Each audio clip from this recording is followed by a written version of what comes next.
ആശ്വാസമില്ലാതെ കടം മാത്രമായി കർഷകരെ സഹായിക്കാനായി രൂപീകരിച്ച സംസ്ഥാന കടാശ്വാസ കമ്മീഷൻ ശുപാർശ ചെയ്ത തുകയുടെ പകുതി പോലും അനുവദിക്കാതെ സർക്കാർ. തുക ലഭ്യമാക്കാത്ത സംസ്ഥാന സർക്കാർ നടപടി പ്രകൃതി ദുരന്തത്തിൽ കാർഷിക വിളകൾ നശിച്ച ലക്ഷത്തിൽ പരം കർഷകർക്ക് തിരിച്ചടിയാവുകയാണ്. പ്രകൃതി ദുരന്തങ്ങൾ ഉണ്ടാകുമ്പോൾ കർഷകരെ സഹായിക്കുക ലക്ഷ്യമിട്ട് രൂപീകരിച്ചതാണ് സംസ്ഥാന കടാശ്വാസ കമ്മീഷൻ. 2007-8 കാലയളവിൽ കമ്മീഷൻ രൂപീകരിച്ചതു മുതൽ 2024 വരെ 711 കോടി രൂപ കർഷകർക്ക് നൽകാനായി കടാശ്വാസ കമ്മീഷൻ ശുപാർശ ചെയ്തിട്ടുണ്ട്.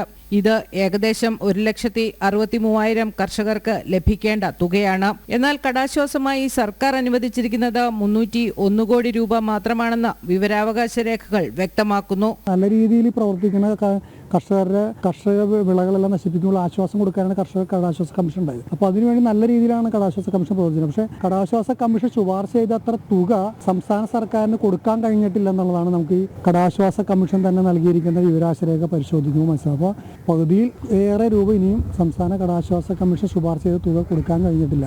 സംസ്ഥാന കടാശ്വാസ കമ്മീഷൻ ജീവനക്കാർക്ക് ശമ്പളത്തിന് മാത്രമായി 1.5 കോടി രൂപയാണ് ഒരു വർഷം ചെലവഴിക്കേണ്ടി വരുന്നത്. എന്നാൽ സംസ്ഥാനത്തെ കർഷകർക്ക് ലഭിക്കേണ്ട അർഹമായ തുക പോലും ലഭിക്കുന്നില്ല എന്നുള്ളതാണ് വാസ്തവം. ജനം, കൊച്ചി.